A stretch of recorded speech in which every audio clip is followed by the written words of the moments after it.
رسول پاک صلی اللہ علیہ وسلم کا ایک فرمان ہے مصنف عبد الرزاق میں، یہ حدیث آپ نے آج یاد رکھنی ہے۔ نبی پاک صلی اللہ علیہ وسلم نے فرمایا کسی آدمی کے نماز اور روزے سے متاثر نہ ہونا، پہلے دیکھ لینا کہ وہ امانت دار ہے کہ نہیں۔ کسی کے نماز روزے سے متاثر نہیں ہونا، پہلے دیکھ لینا کہ دیانت دار ہے کہ دیکھنا لوگوں کی جیبوں پہ کتنی نظریں ڈالتا ہے۔ فرمایا بہت سارے نماز روزے والے دھوکے بازی کرتے ہیں، دیانتی نہ کریں، اپنے عہدے کا پاس رکھیں، اپنے منصب کا خیال رکھیں۔ عہدہ جس جگہ آپ موجود ہیں آپ کی ذمہ داری ہے۔ میرے رسول پاک صلی اللہ علیہ وسلم نے فرمایا ہر بندہ تم میں سے نگران ہے، اور جو اس کی رعایا ہے اس کے بارے میں اس نے جواب دینا ہے۔ کبھی بھی بددیانتی نہ کریں۔ ہم لوگوں کا پہلے اعتماد حاصل کرتے ہیں، پھر اس اعتماد کو ٹھیس پہنچاتے ہیں۔ اس کا نقصان پتہ کیا ہوتا ہے؟ دنیا میں سب سے کمزور شخص وہ ہوتا ہے جس پر کوئی اعتبار نہیں کرتا۔ جس کا اعتماد ضائع ہو جائے وہ آدمی بکھر جاتا ہے۔ کبھی بھی دھوکہ دہی کی پالیسی نہ بنائیں۔ ہم لوگوں سے مفادات لینے کے لیے اپنے رویے میٹھے کرتے ہیں، اور جب کام نکل جاتا ہے پھر ہمارے رویے بدل جاتے ہیں۔ یہ دھوکہ ہے، یہ بددیانتی ہے، اس کو اللہ رسول نے پسند نہیں کیا۔ میرے نبی پاک علیہ السلام نے فرمایا جس میں 3 باتیں پائی جائیں وہ تو منافق ہے۔ اگرچہ علماء کہتے ہیں یہاں منافق اعتقادی مراد نہیں، منافق عملی مراد ہے، لیکن حضور نے فرمایا منافق ہے۔ یا رسول اللہ کون؟ فرمایا وہ بندہ جب بات کرے تو جھوٹ بولے، جب وعدہ کرے تو مخالفت کرے، جب امانت رکھی جائے تو بددیانتی کرے، یہ تو بندہ منافق ہے۔ حضرت ابو نور علیہ رحمہ نے لکھا ہے، فرماتے ہیں محمود غزنوی کا دور تھا تو ایک آدمی محمود غزنوی کے پاس نا اپنا کیس لے کے آیا، مدعی بن کے آیا۔ اس نے کہا بادشاہ میرا کیس بڑا نرالا ہے۔ بادشاہ سلامت نے کہا وہ کس طرح؟ کہنے لگا یہ میرے پاس ایک تھیلی ہے، میں نہ سفر پہ جانے لگا تو یہ تھیلی پوری ہیروں کی بھری ہوئی، فلاں علاقے کے جو قاضی صاحب ہے نا، میں جاتی دفعہ میں کہیں سفر پہ جا رہا تھا تو میں ان کے پاس چھوڑ گیا کہ رستہ لمبا ہے، کہیں کوئی مجھ سے چھین نہ لے، ہیروں کی بھری ہوئی تھی۔ کچھ دنوں کے بعد میں واپس آیا ہوں، قاضی صاحب نے مجھے تھیلی واپس کی ہے تو اس میں ہیروں کی بجائے کھوٹے سکے نکلے۔ اب میں نے قاضی صاحب سے کہا ہے تو قاضی صاحب تو میرے گریبان تک آتے ہیں، وہ کہتے ہیں بتا کہیں سے پھٹی ہے، کھلی ہے؟ وہ جس طرح ٹانکے لگا کے تو نے سی تھی اسی طرح لگے ہوئے ہیں کہ نہیں؟ تو حضور لگے بھی بالکل اسی طرح ہے، نہ پھٹی ہے نہ کھلی ہے۔ اب میں لٹ گیا ہوں، میری کل عمر کی کمائی ضائع ہو گئی، کھوٹے سکے کہاں اور ہیرے کہاں؟ تو مہربانی کریں، اور آپ کی بارگاہ میں اللہ رسول کے نام پر حلف دیتا ہوں کہ میں ہوں بالکل سچا۔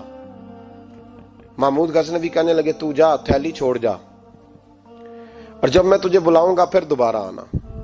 شخص چلا گیا۔ محمود غزنوی اٹھے، دربار برخاست کیا، لوگوں سے کہنے لگے چلے جاؤ میں 3 دن کے لیے سیر کرنے جا رہا ہوں، 3 دن کے بعد لوٹوں گا۔ اکیلے جب رہ گئے نا محمود دربار میں تو محبوب نے چھری منگائی۔ وہ جس تخت پہ بیٹھتے تھے وہاں گدا بچھا ہوا تھا، یہ گدا پڑا ہے نا، وہ گدا بچھا ہوا تھا۔ محمود نے چھری کے ساتھ اس کو پھاڑ ڈالا اور چھری جیب میں رکھی نکل گئے۔ کہنے لگے میرے بعد کوئی میرے دربار والے احاطے میں داخل نہ ہو۔ محمود چلے گئے۔ اب وہ صفائی کرنے والا جب آیا نا، اس نے آ کے دیکھا تو گدا تو پھٹا ہوا ہے۔ اس نے شور ڈال دیا، پہرے دار بھی آ گئے، فلاں صاحب بھی آ گئے، فلاں صاحب۔ اس نے کہا او خدا کے بندو، اس کا گدا پھٹ گیا ہے، وہ تو مار ڈالے گا۔ اس نے کہا تھا سوائے صفائی اور نگرانی والے کے دوسرا آئے کوئی نہ، اور یہاں آیا بھی کوئی نہیں، پہلے دن ہی پھٹا ہوا ہے تو لٹکا دے گا سب کو، کیا کریں؟ شور ہو گیا، سارے دربار کے ملازمین اکٹھے ہو گئے۔ ایک بندہ بولا، کہنے لگا فکر نہ کرو، میں کیسے بندے کو جانتا ہوں، اس طرح سیے گا کہ جس نے پھاڑا ہوگا اسے بھی پتہ نہیں چلے گا کہاں سے پھٹا تھا، ایسا بہترین رفو کرے گا کہ پتہ بھی۔ اس نے کہا یار ہم سارے 1 مہینے کی تنخواہ دیتے ہیں، تو بندہ بلا۔ وہ بلا لیا اس کو، اس کا نام محمد رفو گر تھا۔ وہ آیا، اس کو گدا دکھایا، اس کا یار اس طرح سینا پتہ نہ چلے۔ اس نے کہا فکر ہی نہ کرو، میں بڑا کاریگر ہوں۔ بڑے بڑے کاریگر لوگ نہیں ہمارے ملک میں پائے جاتے، کوئی نشان چھوڑتے ہیں پیچھے؟ بڑے کاریگر کا پیسے ہونے چاہیے، بڑے بڑے کاریگر بندے۔ آپ یقین کریں ایسا فلسفہ، یہ عمرہ عبادت ہے نا، سرکار دو عالم صلی اللہ علیہ وسلم کی بارگاہ کی حاضری بڑی نعمت ہے نا۔ تو سعودی گورنمنٹ نے پابندی لگا دی، خیر ان کی بھی زیادتی ہے، اس طرح کی پابندیاں شریعت اسلامیہ میں جائز نہیں۔ اللہ کے گھر مسلمان جب چاہے جا سکتا ہے، لیکن وہ کہتے ہیں جی 2000 ریال دے جس نے 2 سال بعد بھی آنا ہے۔ انہوں نے پابندی لگائی تو ہمارے ایجنٹوں نے بھی کئی خاص ٹریننگ حاصل کی ہوئی ہے، پتہ نہیں کہاں سے سیکھ کے آئے، انہوں نے بھی رستہ نکال لیا۔ ایک صاحب سے میں نے کہا کہ جناب وہ 2000 ریال لگ گیا تو کیا کرنا ہے؟ کہنے کوئی مسئلہ نہیں، پاسپورٹ نواں بنوا لو، گنجائش ہے، یعنی ہر شے کا حل ہے۔ تو میں نے کہا یار اب عمرہ کرنے جاتے وقت بھی بندہ دھوکہ دے کے جائے، اللہ کے گھر جاتے وقت بھی اس طرح کی حرکت کرے، کیا حال ہو گیا؟ ہر چیز کا لوگوں نے حل نکال لیا، ہر چیز کا لوگوں نے سٹائل بنا لی۔ ایسا نہ کریں، یہ درست نہیں۔ احمد رفو گر کہنے لگا اس طرح سیوں گا کہ پھاڑنے والے کو بھی پتہ نہیں۔ ان کا پیسے لے یار تو سی دے۔ اس نے سی دی، اگلے شام ہی لا کے بچھا دیا گدا۔ تیسرے دن بادشاہ سلامت آئے، آ کے پہلی نظر گدے پہ ڈالی، اس نے بلایا سب ملازمین کو، کہا کس نے سیا ہے؟ کہا جناب کیا ہوا؟ کہا یہ پھٹا ہوا تھا۔ کس نے؟ کہا نہیں پھٹا ہی نہیں۔ وہ کہنے لگے بنو بات میں خود پھاڑ کے گیا تھا، تو بتاؤ صحیح سیا کس نے ہے؟ کہا جناب آپ پھاڑ کے گئے تھے تو بتایا کیوں نہیں؟ فرمانے لگے اسی لیے تو بتایا نہیں تھا کہ تم خود تحقیق کر لو، بلاؤ بتاؤ سیا کس نے۔ تو بلا لیا، احمد رفو گر آ گیا۔ اس کو جب بلا کے سامنے بادشاہ کھڑا کیا، کہا بھئی تو نے سیا ہے؟ کہنے لگا حضور آپ کے سارے ملازم کٹھے ہو کے آئے تھے، میری غلطی کوئی نہیں۔ کہا نہیں یار تو بڑا کاریگر ہے، میں نے اپنے ہاتھ سے پھاڑا تھا پر مجھے بھی نہیں پتا چل رہا کہاں سے پھٹا تھا۔ اچھا یہ بتا یہ تھیلی جو ہے یہ بھی تو نے سی تھی؟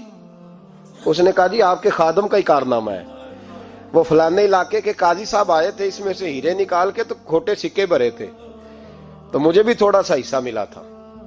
محمود نے سارے گواہ بھی اکٹھے کر لیے، ثبوت بھی اکٹھے کر لیے۔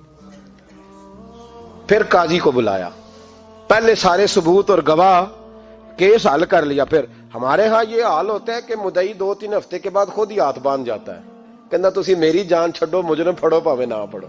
وہ کہتا ہے مجھے معافی دو، میں رہا۔ ظلم ہے نا، ظلم، یہ زیادتی ہے کہ جو بیچارہ اتنے سوال مجرم سے نہیں ہوتے جتنے مدعی سے ہوتے ہیں۔ اب یقین کریں اتنے سوالات ہوتے، بیچارہ ہف جاتا ہے۔ یہ طریقہ درست تو نہیں، ایک لٹ گیا اور دوسرا طرح طرح کے سوالوں کے جواب دیتا پھرے بیچارہ۔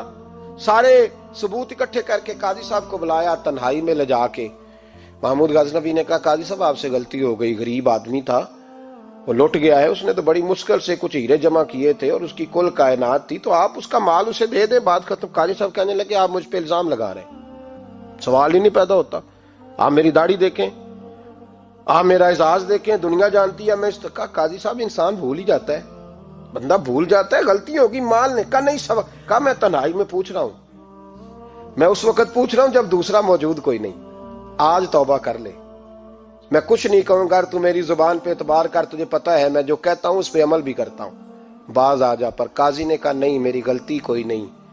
محمود نے پھر بڑے دربار میں بلا لیا، مجمع عام میں۔ مہلت کے دنوں میں جو توبہ کر لے وہ بچ جاتے ہیں، لیکن لوگ رسوائیوں کے دنوں میں پھر واپس لوٹتے ہیں اگلا گھر دیکھ کے، پھر حالات اور طرح کے ہو چکے ہوتے ہیں۔ جب بڑے دربار میں قاضی کو بلایا، بھائی تو مانتا ہے کہ نہیں؟ اس نے کہا نہیں، تو کہا بلاؤ احمد رفو گر کو۔ جب احمد رفو گر آیا تو بوڑھے قاضی کی ٹانگیں کانپنے لگی، جملے ٹوٹنے لگے، لفظ زمین پر گرنے لگے، بات صحیح نہیں ہوتی، زبان لڑکھڑانے لگی۔ محمود کہنے لگے قاضی میں نے تجھے کہا تھا وہاں مان جا بات، اب بڑے دربار میں بول۔ تو جب قاضی صاحب کی گردن خود بخود جھک گئی تو دنیا سمجھ گئی، کہا نکل جا میرے دربار سے۔ محمود بولے نکل جا، اتنی تجھے عزت دی، اتنی بڑی تنخواہ دی، قاضی بنایا، اور یہ تھوڑی سی رقم کے لیے، تھوڑی سی رقم کے لیے تو بددیانت ہو گیا، چل چلا جا، نکل۔ قاضی دربار سے نکلا تو لوگ لعنتیں برسانے لگے۔ کل جو دکانیں چھوڑ کے سلوٹ کرنے آتے تھے وہ کہنے لگے اس کی عمر دیکھو، اس کے کام دیکھو، دیکھو اس نے کیا کیا۔ گھر گیا، بچے جن کے لیے پاپ کمایا تھا، جنہاں لی تو پاپ کمائے ہن کتھے نہیں ہو تیرے کر دے۔ وہ بچے کہنے لگے ابا جی ہم تو سکول مدرسہ جانے کے قابل نہیں رہے، امید تھی کہ بیوی ساتھ دے گی۔ وہ کہنے لگی میں میکے کیسے جاؤں گی، گلی کی عورتیں طرح طرح کی باتیں بناتی ہیں۔ اور بھائی کامیابیوں کے بڑے سربراہ ہوتے ہیں، کوئی کامیاب ہو جائے تو سارے کہتے ہیں میری سپورٹ سے ہوا ہے، ناکامیاں ہمیشہ یتیم ہوتی ہیں، ناکامیوں کا کوئی سربراہ نہیں ہوتا۔ جب تک تو قاضی تھا تو بڑے بات تھی، ہر بندہ کہتا تھا رشتہ دار ہے، رسوائی ہو گئی تو وہ تیری آنکھ ہو یا سنگ ملامت کی چبھن، کون پہنچا ہے میرے درد کی گہرائی تک، دور شہرت میں تو یاروں نے کیا یاد بہت، ساتھ آیا نہ کوئی کوچے رسوائی تک۔ اور میاں صاحب کہنے لگے ساری عمر ہی آٹا گد ہے، میں لکھاں کیتے نہیں پیڑے، اب وقت آیا ہی تے محمد بخشا کوئی نہیں ہوں بیٹھا نیڑے، حالات ہی بدل گئے۔ قاضی خاموشی سے اندر چلا گیا، اپنی رسوائی سمیٹ کے بستر پہ لیٹا۔ نہ روٹی کی بھوک لگی، نہ پانی کی پیاس لگی، نہ نیند آئی، ساری رات تڑپتا رہا۔ سویرے گھر والوں نے دروازہ کھولا تو روح پرواز کر گئی تھی، دنیا چھوڑ گیا۔ حضرت ابو نور علیہ رحمہ بولے، فرمانے لگے یاد رکھو کبھی بددیانتی نہ کرنا، کبھی۔ یہ تو محمود غزنوی کی عدالت تھی، قیامت میں رب کریم کی عدالت لگے گی۔ اور فرمایا وہاں تو گواہی دینے والا احمد رفو گر تھا، قیامت میں تو تمہارے اپنے ہاتھ پیر گواہیاں دیں گے، ہمارا اپنا وجود گواہی دے گا۔ اور فرمایا یہاں تو لانتے دنیا دار برساتے تھے، وہاں فرشتے ہوں گے۔ اور قاضی کو تو موت آ گئی تھی، قیامت میں تو دوبارہ موت بھی کوئی نہیں آئے گی، وہاں تو رہنا ہے اور سہنا ہے۔ اتنی بددیانتی معاشرے میں، اتنی بددیانتی ہر جگہ۔ اس معاشرے کا بھی کچھ بنے گا جہاں دوائی بھی خالص نہ ملے، یا دوائی میں بھی بددیانتی ہو۔ لوگ اپنے بچے کو آکسفورڈ یونیورسٹی میں پڑھانے کے لیے غریبوں کے بچوں کے رگوں میں جو دوائی اتارے وہ بھی 2 نمبر۔ اتنا بڑا بھی کو بددیانت معاشرہ ہوتا ہے کہ لوگ یہاں تک دھندا کریں، یہاں تک کہ لوگ لوگوں کی زندگیوں سے کھیل جائیں اور ہمیں احساس تک نہ ہو کہ کوئی مر جائے گا، کوئی ڈوب جائے گا، کیا بنے گا۔ اور جس نے وہ اپنی رجسٹر کی دوائی کی، اس نے 2-4 لاکھ روپیہ لیا اور اس نے یہ نہیں سوچا کتنے انسان میری وجہ سے مریں گے۔ قتل صرف یہ تو نہیں ہوتا گولی مار کے مار دینا، لوگوں کی زندگیوں سے لوگ کھیل جاتے ہیں، لوگ تباہی کر جاتے ہیں، لیکن بددیانتی سے باز نہیں آتے۔ میرے رسول پاک علیہ السلام کے غلاموں، نبی پاک صلی اللہ علیہ وسلم نے ذرا سی بددیانتی، اور صحابہ کا یہ مزاج تھا، اتنی سی بھی کبھی ان سے غلطی ہوتی تو